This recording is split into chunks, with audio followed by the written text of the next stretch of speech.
Our ability to imagine, if not used in the right context, in the right way, with all the implications of it being existentially right, turns against us, against our experience of life. Hello, and welcome to Whose Race Are You Running? My name is Sia, and I'm here to talk about you.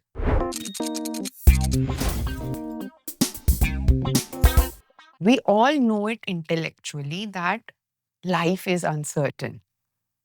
And yet, all our actions are an attempt to make something certain out of it. Why? We work so hard on trying to make it certain, but we never go beyond that and question if that is even a possibility. There is, in fact, really no way for me to right now know whether in the next 2 minutes an earthquake will hit this office and we will all go down to the ground floor from the 16th floor. There is actually no way for me to know. No way for any of us to know. For whatever reason, we believe that nothing like that is going to happen. And here comes the next beautiful thing called belief. Every time you do not accept the fact of your reality is when you create a belief. It's the way the system works. There is absolutely no factual basis to believe. It is a projection. It's a projection of the experience and the knowledge of the past. See, the interesting thing about memory is with no matter how much attention you give to everything that is going around you, you cannot draw up all the memories that have made us, right? We can only understand the memories that we have by live interactions and observing and watching our own reactions. Okay. It is not the situation in the memory is very, very unimportant.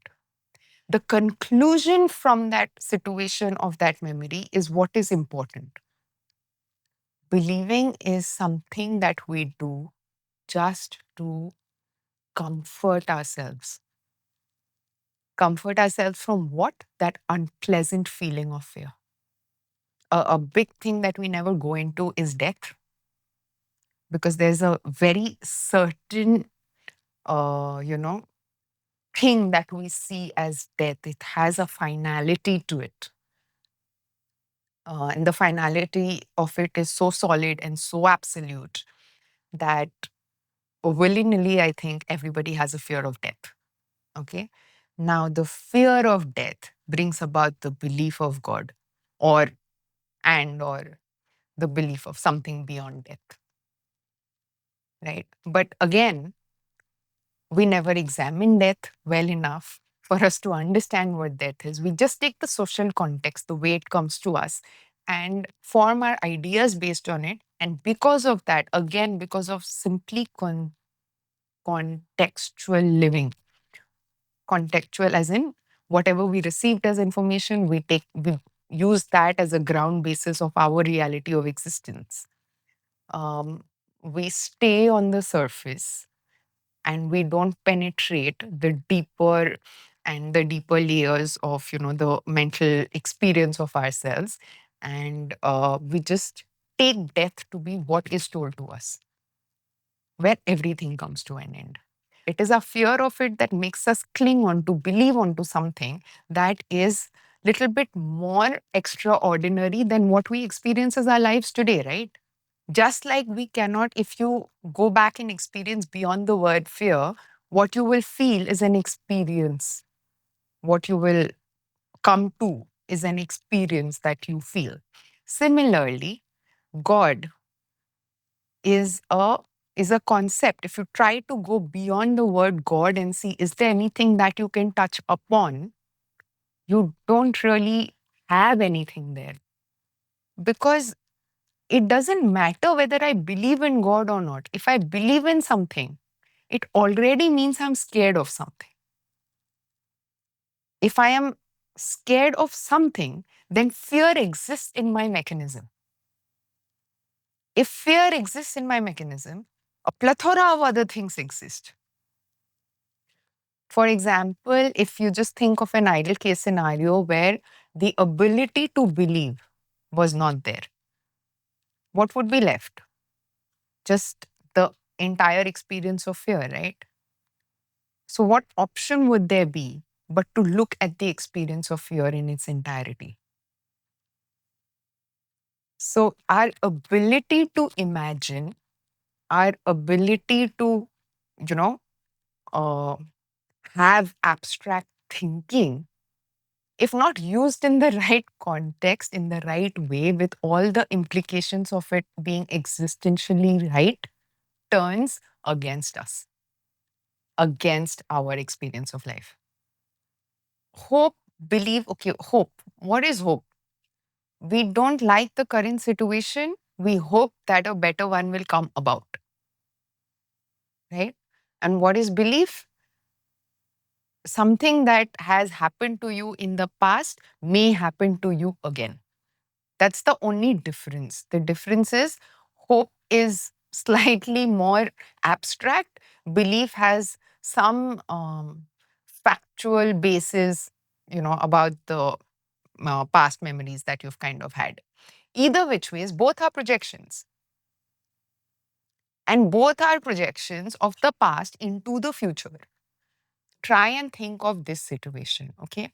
Where, let's say something is, okay, if you need to go to your partner with a certain big decision, like, for example, let's say, how about we move cities? Okay, we're living in Bombay and working out of here, but this great job is coming my way in Delhi. Okay. If you've had no previous interactions with your partner about living in Bombay and or Delhi, you will go for that, you will most likely go for that conversation with lesser assumptions, right? You don't know how it will go. You may have gathered some ideas based on other conversations, but you do not know how that conversation per se will go. So you're going there with an open mind to explore what the possibilities are, right? However, if your partner is explicitly already told you multiple times that you both need to live in Bombay only, okay, and this opportunity has come up where now if you go to Delhi and you take that job and you go to Delhi, you believe that a lot of things in your life will get sorted. Okay. Now, in that conflicting situation, now when you go to your partner, she's already explicitly told you that, moving is not an option for whatever willy-nilly conversation. You go with a belief, you go with a hope, hoping that you will be able to explain the situation to her in such a way that she will give you the approval so you guys can execute the action. Right? You see the difference between the two. If there was no previous conclusion about the matter, there would be an openness. Because there is a previous conclusion about the matter, there is hope, there is belief, and underneath the two of that, there is fear that you will not get to do it. Only because you first have that I may not get to do this thing that I want to do, this job that I want to do. Because of that, automatically, unconsciously, your mind comforts you from the acceptance of the fact that you may not get to experience that situation altogether, to comfort you from the unpleasantness of the acceptance of that fact. You project hope and belief. When you have a fully developed, rational working brain, why do you need another mental thing called guilt to come and tell you what to do or not to do? And yet it's there. So we need to find a way to drop it. Power that shame has over a mental system is so strong, so very strong, that the actions that it forces you to throw out into the world are in complete conflict with what you want to do. Shame has nothing to do with somebody else. It is humiliation for your own contradicting facts about your own self.